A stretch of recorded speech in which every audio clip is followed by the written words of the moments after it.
And one of those that we're so blessed to have at this time is Rabbi Dahlia Bernstein.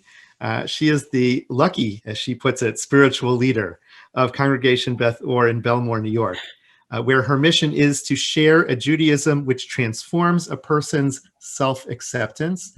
She'll be speaking with us this evening about harmful gratitude. We're so pleased to have you, Rabbi Bernstein. Thank you for teaching us this evening. Thank you so much, Rabbi Blumenthal. So I was very excited to send this topic out because I think it perks people's ears up. Harmful gratitude. How could gratitude be harmful at all? I think one of the things that I hear so often when either I'm reading books about happiness or practices or meditation even is about cultivating gratitude. And there is a practice, Martin Seligson, who's a positive psychologist, among so many other people, tell you, end your day writing 3 things down that you are grateful for. And it's supposed to truly increase your sense of well-being. And in fact, there's another exercise that he gives people, and that is to write a gratitude letter. To choose one person that you can think about how they've affected your life and how they've supported you, whether it's financially, emotionally, intellectually, and you write a letter to them. And then you arrange a time for you to read it to them. And they don't know that you're going to read it to them. There is a sense that gratitude, if you think about this, if you think about the person receiving the letter, if you think about you being the person who's writing the letter, I can already feel that energy kind of building up inside of me. So I want to acknowledge, first and foremost, gratitude can be so good for the soul, necessary. And it can be an amazing, amazing aspect of someone's even spiritual development. But that's not the topic for tonight. The topic for tonight is how gratitude can be harmful. And just to bring in a little bit of what we already know from our own tradition, whenever I read these quotes about gratitude, whenever I read Martin Seligman, I always put an S in there, Martin Seligman, I was saying to myself, Jews, we've got this. We've known this for a long time. We have Modim Anachnu Lach, we have Modeh Ani, we've had Thanksgiving offerings. We've known gratitude before the modern world knew gratitude. So you're not telling us anything new. But we also know those aspects where gratitude does not come into play. And so I wanted to kind of shift the thought, and first I want to share a midrash that I actually even came across recently as I was preparing a little bit for our last Torah portion. And the midrash is talking about how to prepare yourself for revelation at Sinai. So all of us, we're in Shavuot, we are thinking about what it means for us to receive wisdom. And there's this beautiful teaching, Rabbi Abahu, this is from Shemot Rabbah, and I apologize, it's not on my source sheet. Rabbi Abahu, in the name of Rabbi Yochanan, said, when the Holy Blessed One gave the Torah, no bird chirped, no fowl fluttered, no ox lowed, the angels did not fly, the seraphim did not utter the Kedusha, the sea did not roar, the creatures did not speak, the universe was silent and mute, and the voice came forth, Anochi Hashem Elokecha, I am the infinite, your God. Just kind of taking that in a little bit. And the part for me that stands out is where it says the seraphim did not utter the Kedusha. How, I always think of the Kedusha as the pinnacle, the highlight of the service, where our souls are flying, where we are embodying what it's like to be angels, and we are praising God beyond belief. Except in the space of receiving Torah, in fact, being silent and not conjuring praise is important, is necessary. There is an emptying of self, in fact. There is this making yourself hefker, making yourself like a midbar, making yourself empty, which is essential for the acquisition of wisdom and understanding, something beyond what's inside of you already. Now, how does gratitude get in the way of that Kedusha? Gratitude, I find, is a way of redirecting the mind. It's a way of redirecting our negative thoughts, and our brains do that. Our brains are always looking out for threat and danger, and we are wired to do that. And so in those ways, gratitude is extremely helpful at rewiring us. But let's just take a moment to look at, if we are constantly redirecting, that means that we're missing certain signals. And sometimes sometimes we're redirecting signals that actually need our attention. And so if we are trying to, again, I'll use that word conjure, if we're trying to conjure up thoughts of good things, if we're trying to think of all the things that there are to praise about, then we are ignoring signals. So this is telling us that even the Seraphim did not utter the Kedusha because there was something to observe, there was something to hear. And sometimes even the gratitude practice is about making sure you don't even hear what else might be going on inside of you or even outside the world. It's a distraction. By the way, we all need distraction.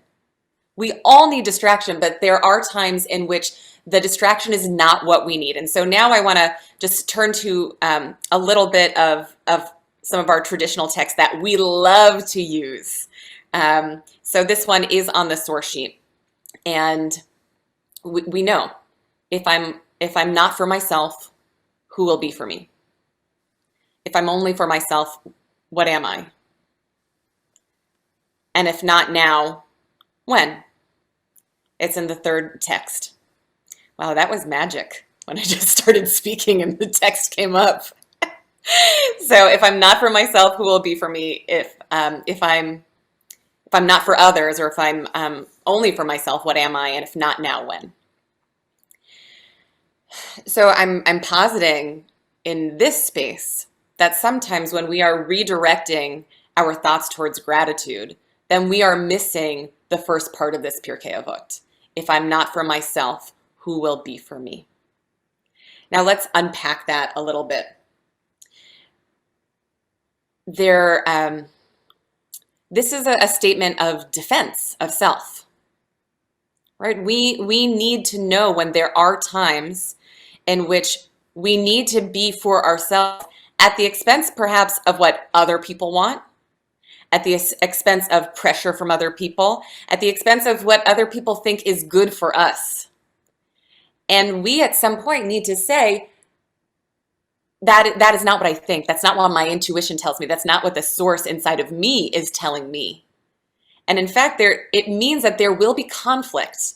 And it feels that sometimes conflict and gratitude are not going hand in hand, but we need to somehow allow them to live both inside of us. So I enjoy just reading a little bit about this. I read a couple of articles. The article, I actually included it in a link on my source sheet, and I don't know if it's going to come up when people click on it. But this was 5 ways that giving thanks can backfire. And so I wanted to share some of those ways that too much gratitude can actually backfire on us. So we already talked about that. Somehow we need to be empty, that we need to stop redirecting. In fact, by the way, I think that that rabbis actually do this a lot. We think we know what we should think, we know what we should feel. And so we try and think that way. But what it does is it also distracts us from how we actually feel. And that is really important feedback, because we have signals inside of us. So people can overdose on gratitude, and that overdose is when you think you should be really grateful and you don't feel it and you think something is wrong with you. You set the bar so high for being grateful that if you don't feel that way, then you are disappointed in yourself. And it does the opposite of what you're trying to make happen. So that's number 1. we can also try and force ourselves to be grateful for people who are not worthy of our gratitude. There are people or events or things that harm us. Maybe it's a boss or a roommate or a partner, and you stay where you are because you think to yourself, I should be grateful. This should be enough for me. I should be happy. I want you to hear that word should. Should, it's a dangerous word. And it can keep you from getting out of that unhealthy situation. It is coping, right? We are trying to cope, but sometimes coping can actually avoid underlying serious problems that need true attention. And it might give us temporary relief from that. But in the long run, we need more constructive avenues that trying to be positive is not going to get us where we want to go. In fact, sometimes dropping down into healthy anger. If I'm not for myself, who will be for me? That can be extremely helpful. Sometimes, when somebody says to you, oh, you look great. Or did you lose weight? Or I loved your presentation. The program that you ran was amazing. And you just say, oh, that's just because da da da da da. Or it was all so and so. And you are downplaying your own success through gratitude towards other people. And I think it's a beautiful value when we want to give hakarat hatov to everyone involved. But very often we don't give hakarat hatov to ourselves. In fact, gratitude for other people distracts us from being grateful for our own skills and what we've done. And in fact, we might be hiding low self-esteem behind excessive gratitude towards everyone else. And there's another piece of this, which is mistaking gratitude for indebtedness, where the feeling that we have that someone was there for us in that letter, right?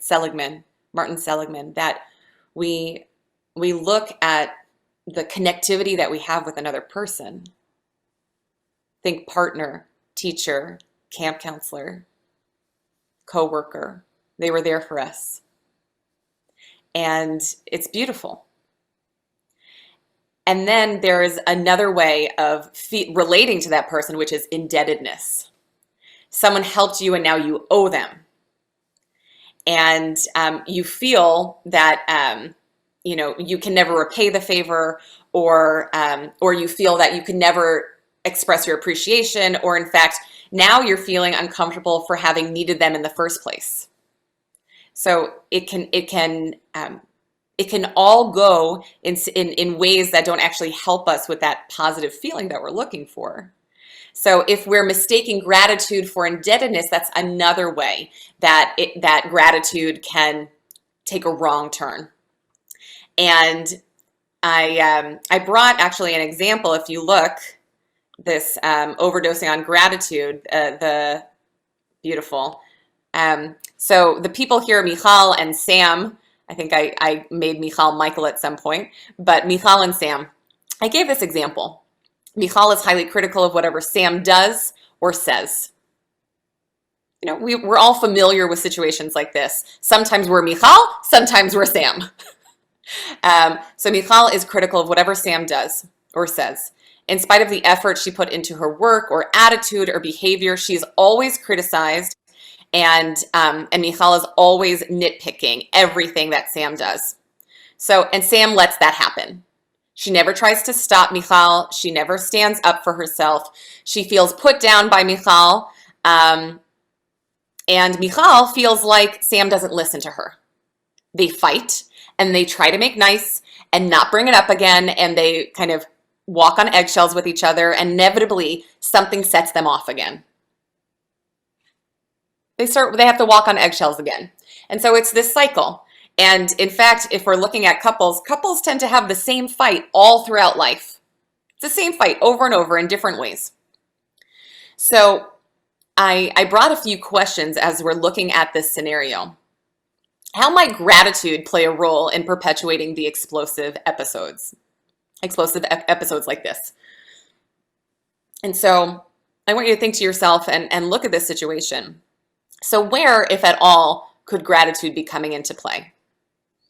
So I want to pinpoint the moment when they want to try and reconnect. We just want to have shalom bayit. Shalom bayit, which is a massive value in the Jewish people. Shalom bayit, peace in the home. And so shalom bayit, again, is going back to that coping. It's going back to trying to find relief in the moment, but showing that there are underlying issues that don't get attention. And so the moment when they decide, you know what, I'm not going to bring it up, or you know what, I'm going to leave it be. You know, one of the things that a lot of people try and do is, I don't want to rock the boat. I should just be happy. I should just be happy. I have the love of my life. I have a partner. I have a great this. I have a great that. But there are times in which you're looking at a situation like this, and if you don't talk about what's really bothering you, and then people actually are not understanding each other. We're afraid that if we bring up something that's bothering us, that somehow it's going to make us more distant from one another, or they're not going to love us, or they're going to feel like we don't love them.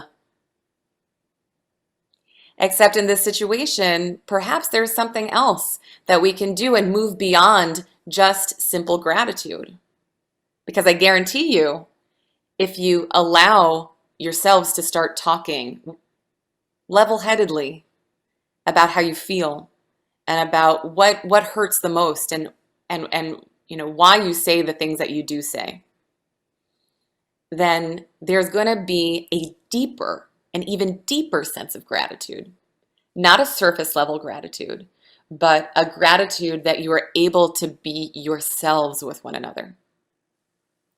So instead of just trying to make things nice, and by the way, sometimes we only have energy for making things nice, and that's good too, right? There is no good or bad, there's only awareness. And so if the awareness is that the gratitude is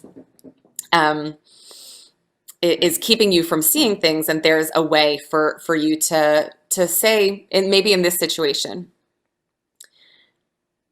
Sam, or really it's Sam, you know, Sam says to Michal, you know, I feel like you are always picking on me. I feel like nothing I do is ever right. And that hurts. You want to know why it hurts? Because I love you so much, and I try and do the best, not just for me, but for you too.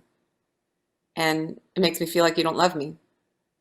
And to go deeper underneath it. So we have these questions that I've brought here. How can gratitude be a distraction from underlying issues? We've already talked about that. How can anger be used constructively? This is another point that I want to really raise for people, because anger seems to be one of these things that you know, I think about Moshe, and I look at him because I have a feeling that Moshe actually has some anger issues himself. He hit the rock. He kind of loses his temper in that moment, but there's something inside of him. And there are ways where we don't want to be like that. We don't want to destroy things. We don't want to, you know, burn bridges. And I understand that. We don't want to destroy things. We don't want to destroy the luchot. Except there's this midrash where God says, Yashar koach sheshibarta. Where God says, you know, when we were talking about the luchot that you broke, asher shibarta, the midrash says, Yashar koach sheshibarta. Good job that you broke them. So there are times in which something needs to be broken. Maybe it is a system. Maybe it is a dynamic. And when we're thinking about those in our lives who are actually not worth that gratitude. Somebody who we need them to hear that it's not okay with us, what's been going on. That's a form of advocacy. Advocacy for yourself or advocacy for others. And in fact, there is an element of anger in that. We can catapult it. It doesn't need to just remain anger, but that is a starting off point for a win-win situation. But a win-win situation requires that you win too. If I'm not for myself, who will be for me? If I'm only for myself, what am I? And when we say, if not now, when, guess what? That's impatient. It's not about, I'm sure it's going to be fine in the future. No, it is about right now, making sure that your feelings and you are seen. And how can someone overdose on gratitude? That's been the whole theme of this, which is not eliminating gratitude from our vocabulary. No. If you're going to walk away from this session thinking, Rabbi Bernstein told me I never need to be grateful again, then you're missing a little bit of the nuance. We need that gratitude. And in fact, I brought this poem from Rabbi Heschel because I think that Rabbi Heschel is going to be this deep voice for the necessity of gratitude. And I'm with you. Heschel. And it makes the soul great. I love that story of him walking into his classroom one morning and saying to his students, I witnessed a miracle this morning. And they said, what did you witness? And he said, the sun rose. There is a relationship with gratitude and awe. And we need that. We need to count our blessings. And in fact, in the session that I just came on to with Rabbi Blumenthal and Rabbi Peretz, I heard you kind of finishing off with like counting our blessings, because we need to do that too. And so if we can hold both of those things at the same time, both the humility of gratitude towards others, and also, on the other hand, knowing when gratitude is not enough, when it is holding us back from the other things that we need in life. So I hope that this has given you some food for thought. And Rabbi Blumenthal, I know that there are some buffers between now and our next session, but I just wanted to open the space up and see if we might connect a little bit over this topic. I saw you nodding your head a little bit. Absolutely. First of all, it was a great lead-in from counting your blessings and the sense of gratitude to now your challenge, which is that gratitude is terrific, but it may also lead to avoidance or denial. And I'm always fascinated by that, because I think it's the thing that that I worry about the most is, what am I avoiding? Right. I see it often in meetings or classes or even in prayer experiences where we want to get to that deeper work. What are some signs, do you think, of avoidance that you see when you're working with people? So you can hear people redirecting their thoughts. Oh, I shouldn't think that way. Or you're about to say something that you're unhappy about, but you stop yourself. And you don't even want to admit it. And one of the reasons why people don't want to admit it is because we're afraid that we can't do anything about it. Or it makes us seem a certain way. We're worried about what that means about us if we are, we don't, we're not happy about something. And we just, because it causes conflict in the future. So if you notice yourself stopping yourself from saying something, especially if you're with a good friend, or you're even thinking to yourself, we stop ourselves from even thinking, because we know all of these tips and tricks, right? If only I can just focus on the positive, then everything will be okay. Yeah. Yeah, I love that. I'm thinking a little bit, I think about the story of the Book of Ruth, right? Where I love the relationship that the characters have in that story, because it's they don't deny the difficulty Hmm. And especially Ruth, she really pushes her mother-in-law to like say, no, no, like this is not easy. And it's the easy thing would be for me to go back Right. to my home. But actually, I want to live into this challenge. And Hmm. every year on Shavuot, I'm always inspired by that sense of like leaning in and really accepting the tremendous loss that this Right. family encounters. Um, and the pain that they have. And it leads to this very deep relationship Right. because actually I think they especially Ruth has a way of challenging everyone around her to sort of Hmm. like, lean into that difficulty. It's Be an interesting beautiful. lens. I hadn't thought about it that way, but it would be an Hmm. interesting lens in which to read Totally. that particular story on Shavuot. It's really fascinating. You, Um, yeah. what do you do when you catch yourself saying, I should feel this way? Hmm. Or, is there something you do in Yeah. your own mind to redirect? And how do you keep it from dragging you down? Sure. That's, I think, because that's our biggest concern. We're Hmm. coming after 14 months of forced separation, isolation, Hmm. and we've all been managing with what the New York Times calls languishing, right? Yeah, We're that's struggling a good now at word. this like final period, Hmm. and we're just about to emerge. But all of us, I think, I can only say for myself, I've had moments of just exhaustion Yeah. and just needing to lift myself out Hmm. and being torn between wanting to move into that space of gratitude, which is always there and there's been Yeah. plenty, and yet also maybe some of the other work that maybe was an Yeah. opportunity to do. So I'm Sure. kind of curious how you manage that balance. Sure. Just on the Ruth comment, but Mm-hmm. just interestingly, that Naomi changes her name, right? She says, "Call me Mara," bitterness, and there because I mean she has so much to be bitter about, and who could blame her? And I think that there's a judgment that goes into our feelings. If we don't want to be Mara, we don't want to be bitter, except there are things to be bitter about. So we don't want it to keep us from appreciating and loving our lives. But at the same time, sometimes we feel ashamed of those feelings. And in fact, the shame that we feel is what keeps us mired in the feeling. Um, and so we're afraid to accept, but the acceptance itself can actually be a way of moving out of it. We're afraid that acceptance means that I'm going to be in here forever. But acceptance sometimes is simply just removing resistance from it. Um, and that next piece, again, it's that I'm fighting with myself to lift myself up out of this, which is completely understandable. It's been hard for us. How do I lift myself up without fighting myself for how I feel? And I guess the only thing that I'll just say about that is I think that if we expect to only act when we feel good, then we will never act.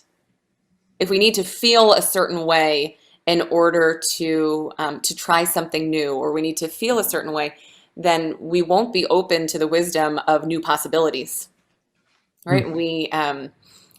Sometimes we think that we are predicting the future. Well, I know I'm not going to feel good. I've done it in the past. Sometimes it's about opening yourself up. I may not feel it right now, but I'm open to trying. And so I think if we can say that maybe I don't know everything, there's a little bit of humility in that, and Mm-hmm. trying. And if we don't feel something, not to beat ourselves up. Don't add resistance to the feeling that you already have. Yeah. I love that. I love the way you can come at humility, which I think is a very important, both religious ideal and also Hmm. just a very important space for us as human beings that we're often, it's a challenge to be in that Hmm. space. And I think that it's wonderful that you're introducing the idea that that can come from both directions. It can come from that space of gratitude. Hmm. There's so much about this, about what I enjoy in the world. It's not about me, but it's Hmm. also that I also have my own flaws and I have my Yeah. own things that I really need to lean into and work on. And I love your reading of Naomi and that sense that she has the ability to say, call me Mara, that Hmm. she leans into her own challenge Hmm. and she's eventually able to grow out of it, through the love and support of her Yeah. daughter-in-law. And it's really beautiful. It's a beautiful that we can support each other, not just through gratitude, we can actually support each other through challenge, Totally. Yeah. and then find that way towards our better selves. Thank you, Rabbi Bernstein. It was Thank beautiful and great to you. be able to talk with you as well. Wish you a Chag Sameach. Like the And again, mayor. thank you so much. My pleasure. And we're